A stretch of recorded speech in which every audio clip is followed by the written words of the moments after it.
Bonjour à tous, bonjour. Ça fait un petit moment qu'on ne s'est pas parlé.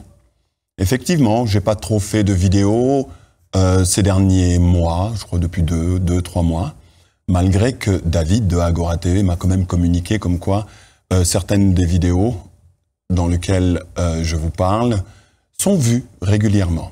Alors je vais vous raconter une petite histoire aujourd'hui. Comme vous pouvez voir, je suis dans un décor complètement différent.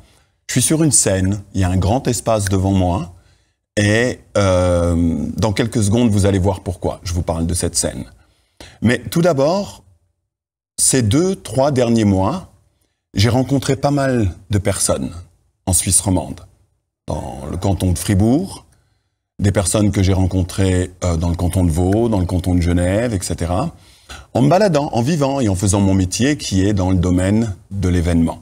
Et dans le domaine de l'événement, que ce soit d'un point de vue technique, que ce soit pour faire danser les gens, que ce soit pour différentes choses, des choses qui font partie intègre de ma vie. Mais ça aussi, je vais y revenir dans quelques instants.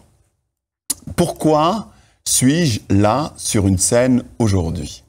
Ça a à voir avec une authenticité que j'ai envie d'avoir avec vous aujourd'hui. Parce que, en rencontrant tous ces gens du canton de Fribourg, du canton de Vaud, à Neuchâtel également, j'ai parlé. Alors ces personnes viennent vers moi d'une façon naturelle parce qu'elles ont l'habitude de regarder Agora TV. Et donc vous savez un petit peu comment ça se passe. Ah, salut et tout, ah, génial ce que vous faites, etc. Mais malgré, et étonnamment parce que je suis de ce côté-là de la caméra, le côté d'être intéressant, c'est pas mon truc. Le vrai truc que j'ai par rapport à vous tous, c'est que je suis intéressé. Intéressé à savoir comment vous allez, intéressé à regarder et à comprendre surtout comment se passe pour vous cette aventure dans laquelle on est depuis pratiquement 3 ans maintenant et de ce qui se passe dans le monde entier. Mais quand je rencontre des gens au tournant d'un événement, dans un grand magasin et qui sont tout contents de venir me parler, etc., au bout d'un moment, je tourne la conversation pour savoir comment ça se passe pour eux. Mais pas d'un point de vue des informations qu'ils entendent, qu'ils prennent, qu'ils voient à droite et à gauche, mais vraiment par rapport à leur propre vie. Comment ils le vivent réellement et comment ils arrivent à obtenir une certaine forme de stabilité à travers les informations qu'ils reçoivent et la direction que prend le monde depuis environ 3 ans. Beaucoup plus vieux, mais en tout cas 3 ans où, voilà, vous êtes un public averti, vous savez. Mais nous, de notre côté, c'est pas toujours évident de savoir comment vous le vivez dans votre propre vie de tous les jours. Et donc, je me suis mis à poser des questions à ces gens que je croisais à Fribourg, à Neuchâtel, à Lausanne, à Genève. Et il y a une forme de dénominateur commun qui est sorti, qui est une forme de, comment je peux dire, une fébrilité, je sais pas si c'est le bon mot, mais on s'appuie, ou vous vous appuyez énormément sur ce que les lanceurs d'alerte vous communiquent. Et puis vous, par rapport à votre propre vie, c'est pas toujours évident. Vous avez de la famille, vous avez des enfants pour beaucoup, vous avez votre propre vie. Et comment est-ce qu'on fait le lien entre toutes les informations que vous recevez et comment vous arrivez ou non à les mettre en pratique dans votre vie de tous les jours? Et c'est ça qui m'a rendu curieux en croisant toutes les personnes que j'ai croisées depuis, voilà, ces quelques mois. Et il y a autre chose. Le but de cette vidéo, dans un cadre complètement différent, est de vous parler je vais pas dire d'une nouvelle chaîne, mais presque. En tout cas, d'un nouveau thème qui va faire partie de Agora TV et dans lequel, petit à petit, on va rentrer et on va aborder ce qui nous arrive depuis environ 3 ans sous un autre angle. Il y a beaucoup de personnes que vous connaissez maintenant sur les réseaux, à droite et à gauche, qui vous communiquent des informations et de très bonnes informations. Ils sont bien rodés, ils sont de plus en plus efficaces pour vous communiquer quasiment au jour le jour ce qu'il se passe dans le monde et les informations que vous avez besoin de savoir. Mais moi, comme vous le savez, j'ai toujours mis mon attention sur les artistes, le domaine culturel, et d'essayer de vous soutenir, mais à travers des points de vue, à travers des regards différents. C'est ce que j'ai fait, entre autres. je ne sais pas s'il y a énormément de personnes parmi vous qui sont au courant ou qui ont vu différentes choses sur ma page Facebook ou sur la page VK, dans lequel j'interviens avec une grande célébrité qui fait de la musique, un compositeur que vous connaissez bien. Mais il se peut que sur Agora TV, vous n'ayez pas vu ces vidéos. D'ailleurs, je verrai avec David, peut-être pour en republier une ou deux sur ce canal, de façon à ce que vous voyez de quoi je parle. Mais je pense qu'il est temps, et je pense que vous pouvez être d'accord également sur ce concept, qu'il faut éduquer, qu'il faut comprendre, et surtout de regarder de quelle façon nous allons créer ensemble le futur par rapport à demain. Mais pour cette entrée en matière, permettez-moi pendant 2 secondes de vous raconter une histoire. C'est l'histoire d'un gamin. Oh, il devait bien avoir 5 ans et demi, 6 ans, haut comme ça. Haut comme 3 pommes, comme on dit. C'est l'histoire d'un gamin qui passe son enfance dans un quartier, en France, comme il en existe beaucoup. C'est un quartier assez particulier dans le sens où, je ne sais pas si on les appelle encore comme ça de nos jours, mais à l'époque, on les appelait des quartiers de non-droit. Pourquoi? Parce que même la police hésitait avant de rentrer dans ces quartiers. Quand vous viviez dans un quartier comme ça, vous aviez vite fait d'apprendre que ce qui prime, c'est pas la politique. Ce qui prime, c'est pas obligatoirement votre famille, encore que. Ce qui prime, c'est le rapport de force. Dans ces quartiers-là, dans ces univers-là, ce qui compte, c'est d'être capable de rester debout devant n'importe quelle force, que ce soit quelqu'un que vous connaissiez, hein, quelqu'un du quartier, parce que le rapport de force est ce qui fait la loi dans ces quartiers-là. Je ne sais pas, peut-être que parmi vous, il y en a beaucoup qui ont vécu dans des quartiers de non-droit en France, mais c'est comme ça que ça se passe là-bas. C'est-à-dire que tu peux exister à travers tes amis, tes familles, tes collègues, ou voilà, quand tu passes une enfance, même à l'école, ce qui prime est le rapport de force. Si tu es capable de te défendre et de allonger, comme on dit, un poing dans la figure de quelqu'un, tu es respecté. Si tu ne peux pas le faire, tu te fais bouffer. C'est la loi des quartiers de non-droit. Et ce petit garçon qui a vécu là-dedans, haut comme 3 pommes, vous saviez, sa mère, elle n'arrêtait pas de lui dire « tu dois aller au coiffeur, tu dois aller te couper les cheveux ». Puis lui, non, c'était un petit black. Hein. Ce petit black qui voulait ressembler au Jackson et il avait une coupe de cheveux, un truc pas possible. Pourquoi? Parce que dans cet univers de force, la seule chose qui l'inspirait, qui le faisait regarder le futur avec un œil relativement brillant, était le domaine artistique. Les artistes, ce qu'ils voyaient à la télé, etc. Ça, c'était génial. Quand tu vis dans un quartier de non-droit,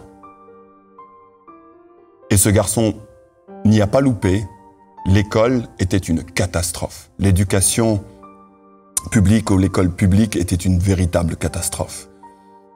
Mais bon, voilà. Il a vécu, ce petit garçon, avec un petit frère et une petite sœur dans ce quartier-là. Et il était comme cul et chemise avec son petit frère parce qu'ils passaient leur temps à chanter, à danser tout au long de la journée. Et tout ce qui était important, c'était la musique, l'art, la créativité. Ça, c'était important. L'école, ça passait pas. La famille, je vous explique même pas. La maman de ce petit garçon était une alcoolique. Et la seule chose qui les tenait en vie, malgré le conflit, la bagarre, vous savez, quand vous vivez dans ce genre de quartier, quand il y a des conflits dans ce genre de quartier, ça se règle à coups de couteau en bas de la rue, 2 mamans qui descendent, chacune armée comme elles le peuvent, pour défendre leurs gamins qui se sont pris la tête pendant un match de football. Le truc tout bête, mais c'est la réalité de tous les jours. J'ai vu des gens qui n'habitaient pas, où ce petit garçon a vu des gens qui n'habitaient pas dans ce quartier, qui venaient faire un tour. Ces gens terminaient en sang, dans une église en construction.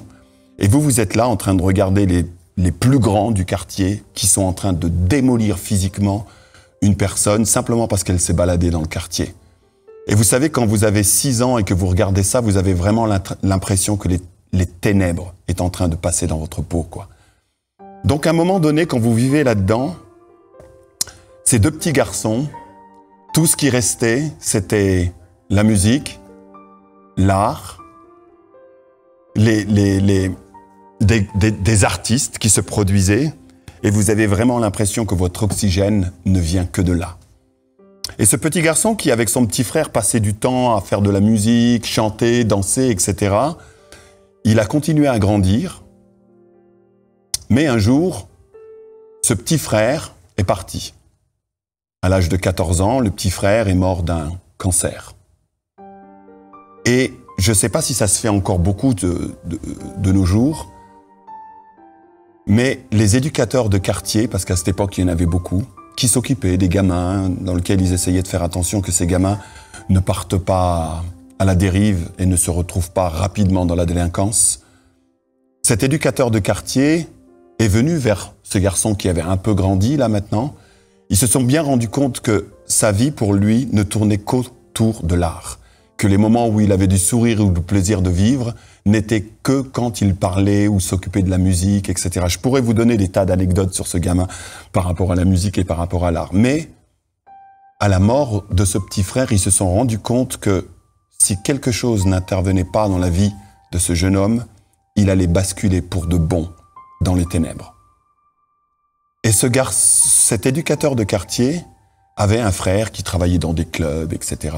Et ils avaient créé l'une des plus grandes discothèques de l'Est de la France à l'époque. Et ils ont été voir les parents de ce jeune homme pour lui dire que on allait lui proposer ça avant même sa majorité, parce qu'ils avaient bien vu que c'était la seule chose qui le tenait encore vivant, qui était la musique, etc. Et ils sont venus vers ce gamin et ils lui ont proposé effectivement de faire ça. Et ils lui ont trouvé un petit appartement. Et à l'âge de 15 ans et demi, il est arrivé dans ce grand club dans lequel on lui a tout appris, comment ça marchait au niveau de la lumière, comment ça marchait au niveau des spectacles, comment ça marchait au niveau de la musique, et il a commencé à apprendre le métier de DJ. Ok. À l'âge de 16 ans, ce petit garçon s'est retrouvé 4e DJ de France, du jour au lendemain. Mais il y a aussi une chose qu'il faut que je vous parle concernant une forme d'éducation dans ces quartiers de non-droit qui donne... Vous savez, ce petit garçon, à l'âge de 14 ans, se posait une question. Mais je ne vous parle pas, c'est pas un film, la chose que je vous parle. C'est quelque chose qui a à voir avec la vraie vie, et des fois, tout le monde n'est pas particulièrement en contact avec ce genre de choses. Mais ce garçon-là, à l'âge de 14 ans, se posait des questions simples comme celle-ci, du style « Comment je vais faire quand je vais être adulte pour éviter de me bagarrer et de me friter avec mon voisin ?»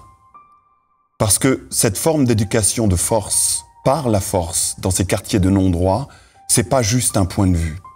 C'est à un tel point présent dans la tête de ces adolescents que le monde, pour eux, n'existe qu'à travers ce rapport de force. Et ce gamin, à 14 ans, se posait sincèrement la question « Comment je vais faire pour éviter de devoir propager du sang et se battre avec le voisin ?» Parce qu'en fin de compte, il n'en avait pas envie, c'est pas ça qui l'inspirait, c'était la musique et les arts. Mais en même temps, dans ce quartier, il fallait donner le change. Donc il se posait réellement la question, en toute intimité, comment je vais faire pour éviter de devoir faire pisser du sang du nez de mes voisins quand on allait être en conflit. Et ce petit garçon qui d'un seul coup s'est retrouvé dans un énorme club. Le club, je crois qu'on pouvait, dans ce club, il pouvait accueillir quelque chose comme plus de 600 personnes. Un club avec 3 ou 4 pistes de danse sur plusieurs étages. Et ces gamins, parce que je dis ces gamins, parce que ce gamin-là s'est retrouvé avec une petite fille qui s'appelait Katie, où on n'était même pas majeur, et dans lequel on a dû apprendre à mixer et à faire danser les gens, et qu'on était tellement des gamins qu'il a fallu presque mettre, vous savez, des espèces de petits podiums comme ça au sol, de façon à ce que ces deux gamins puissent réussir à atteindre les platines pour mixer, la musique et faire danser les gens. Et ce petit couple de gamins ont créé une espèce de révolution jusque au Luxembourg, en Allemagne, etc. Et des gens se déplaçaient de tous ces pays pour venir voir ces deux gamins qui explosaient la chronique dans ce monde de DJ, de danse, etc., ce monde de paillettes, etc. Et les gens se déplaçaient depuis loin pour venir voir ces deux gamins, une fille et un garçon. Bon, vous avez compris que ce fameux gamin qui a vécu dans ces quartiers de non-droit, c'est bien évidemment de ma vie que je vous parle.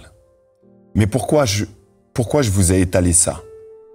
Simplement parce que on est dans une ère de combat.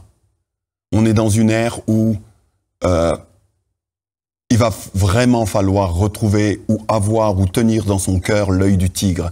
Et surtout, il va vraiment falloir comprendre le but que nous avons en commun et la survie non seulement de nous-mêmes, de nos voisins, de notre famille et de toutes les personnes que l'on croise, que l'on connaît ou pas, en allant simplement faire nos courses dans les magasins. Il va falloir vraiment qu'on s'arme d'une dextérité, d'une conviction personnelle. Et surtout, quand j'ai posé des questions à des personnes à Fribourg, à Neuchâtel ou à Lausanne, il va falloir vraiment s'appuyer sur ce que l'on a comme information et s'appuyer sur ce qui est vrai pour nous pour créer notre vie et créer davantage dans le combat qui nous attend. Bien évidemment, chaque personne a un parcours différent, mais les parcours de votre vie sont les choses sur lesquelles vous allez devoir vous appuyer parce que bientôt vous allez voir qu'il va y avoir énormément de monde qui vont chercher des réponses et ils vont obtenir ces réponses, mais de qui? De personne d'autre que de vous. Parce que vous êtes les premières personnes qui ont été alertées, qui avaient été assez éveillées sur la bascule qui nous attend dans les années à venir concernant le monde dans lequel on vit. Maintenant, aujourd'hui, je suis sur une scène parce que ma première scène a été à l'âge de 6 ans, à vrai dire. Je crois que des éducateurs du quartier sont venus me chercher parce qu'ils voyaient bien que mon petit frère et moi, on passait notre temps à chanter, etc. Et que c'est à l'âge de 6 ans qu'on m'a demandé d'aller chanter une chanson a cappella devant un parterre d'environ 200 personnes.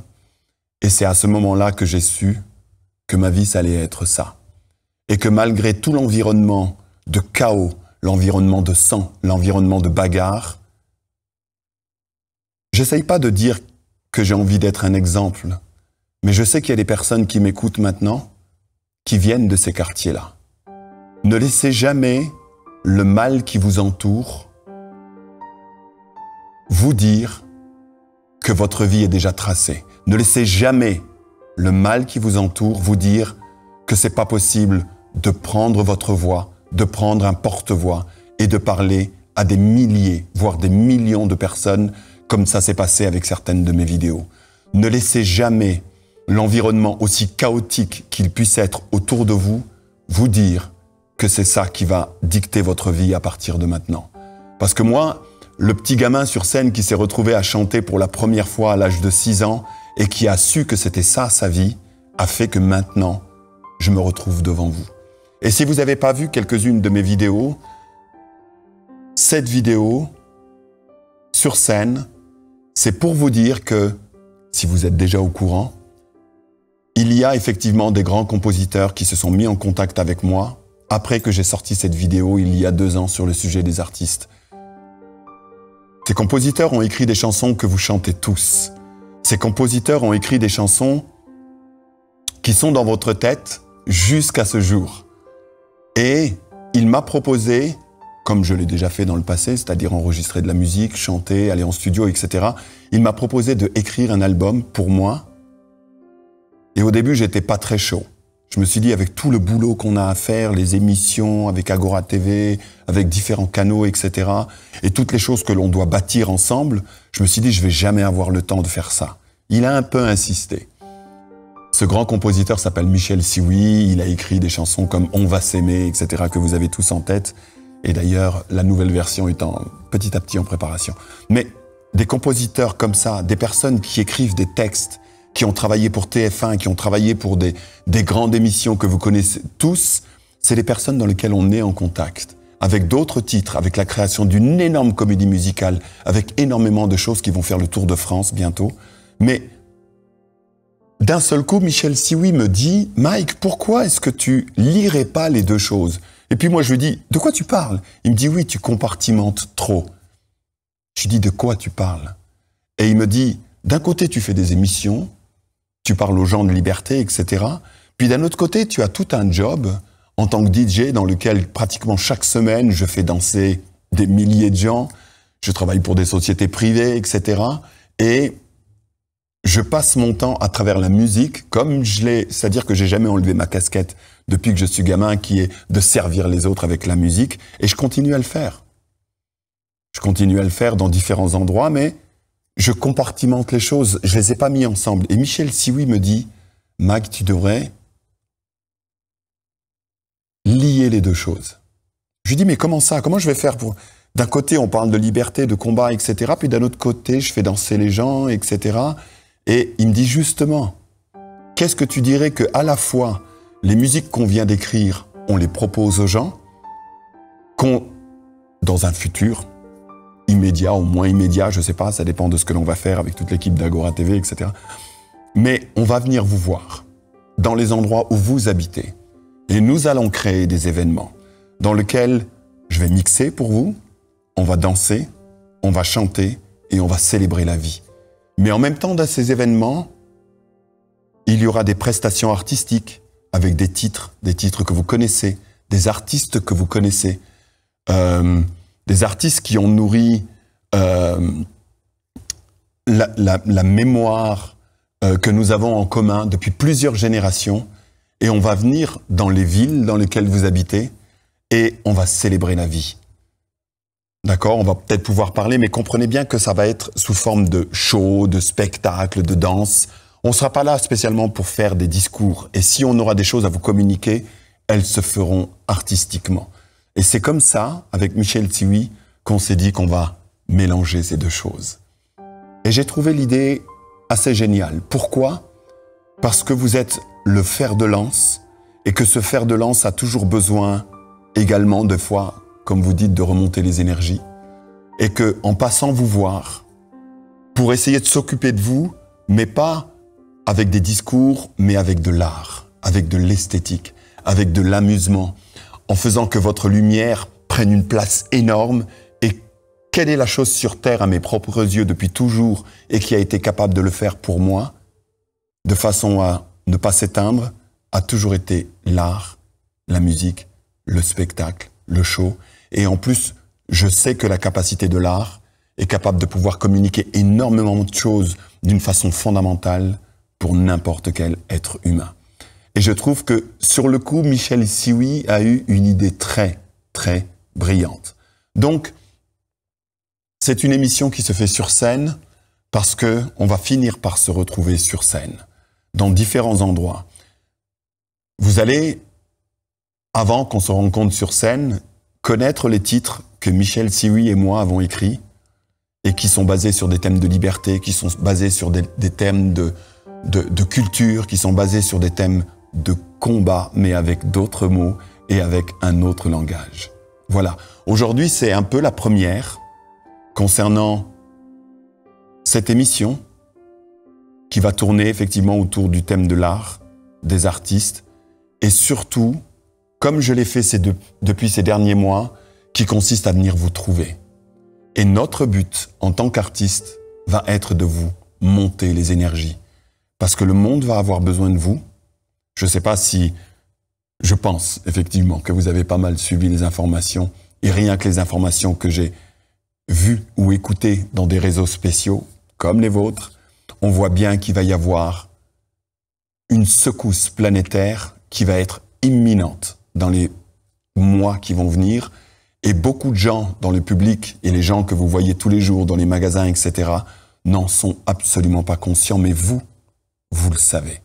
Donc je considère du fond du cœur que vous êtes les premières personnes qui doivent être choyées, prendre soin de vous, vous garder dans de hautes énergies, et c'est ma contribution et la contribution des différents artistes qui vont venir avec moi, avec Michel, vous trouver dans différents endroits pour vous faire monter les énergies et on va passer des soirées absolument géniales à danser, à fêter en tant qu'artiste et à s'encourager concernant le combat qui nous attend. Voilà le message que j'avais pour vous dans un nouveau contexte, dans une émission particulière dans laquelle je vais avoir vous allez avoir des images qui sont à la fois des images que l'on peut prendre au studio, que l'on va faire au studio d'Agora, et à la fois des images que l'on va prendre dans des événements à l'extérieur, directement avec vous, dans lesquels on va célébrer la vie. Et on va le faire souvent avec des artistes. Et si c'est des choses qui ne se passent pas dans votre ville, vous les verrez apparaître dans une autre ville, avec des artistes, etc. Toutes les vidéos, tout ce qui va se faire sera filmé, enregistré, et on vous les diffusera. Voilà. Il y aura des vidéos, il y aura des thèmes d'émissions qui seront plus basés sur la culture, dans lesquels on va mettre en avant l'importance de la culture, des arts et des artistes dans le monde qui nous attend. Et puis, j'avais d'autres idées en tête, mais je ne vais pas rentrer dans des trucs qui pourraient toucher à la politique. C'est pas le thème. Là, c'est une bienvenue dans cette nouvelle émission, une émission qui va se passer avec vous, sur scène, artistiquement. Je nous souhaite effectivement le meilleur. Soyez d'attaque sur ce qui va se passer dans les jours, les semaines et les mois à venir, parce que si vous décodez bien les informations qui nous arrivent en ce moment, vous savez que c'est imminent. Et donc, il va falloir construire le futur, mais il va falloir vous supporter le mieux que l'on peut. Et je vais continuer à le faire de la seule façon que je sais le faire depuis que je suis gamin, à savoir avec le domaine de l'art et avec les domaines des artistes. Je vous souhaite la bienvenue dans cette nouvelle émission, toujours avec l'équipe d'Agora TV, et nous allons créer un futur artistique, esthétique et de toute beauté, si possible, ensemble. À bientôt. J'ai fait un rêve où le monde sèche ses larmes, où les enfants de notre histoire portent la connaissance de nos mémoires. C'est comme si notre décadence depuis des millénaires fait que maintenant, nous savons. Alors debout, artistes dans la pénombre, que les enfants de demain deviennent des magiciens. Alors debout, artistes dans la pénombre, nous avons un monde à bâtir, car le meilleur est encore à venir. Nous avons un monde à bâtir, car le meilleur est à venir. Un monde à bâtir, à l'unisson. Nous avons un monde à bâtir, car le meilleur est à venir. Un monde à bâtir, à l'unisson. Sans toi, sans moi, ce monde ne sera plus là. Pour toi, pour moi, ce monde est à nous. Sans toi, sans moi, ce monde ne sera plus là. Pour toi, pour moi, ce monde est à nous.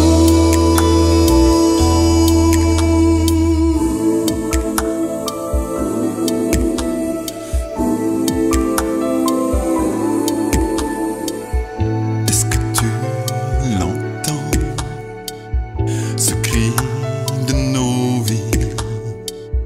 Est-ce que tu le sens, ce souffle vers l'avant?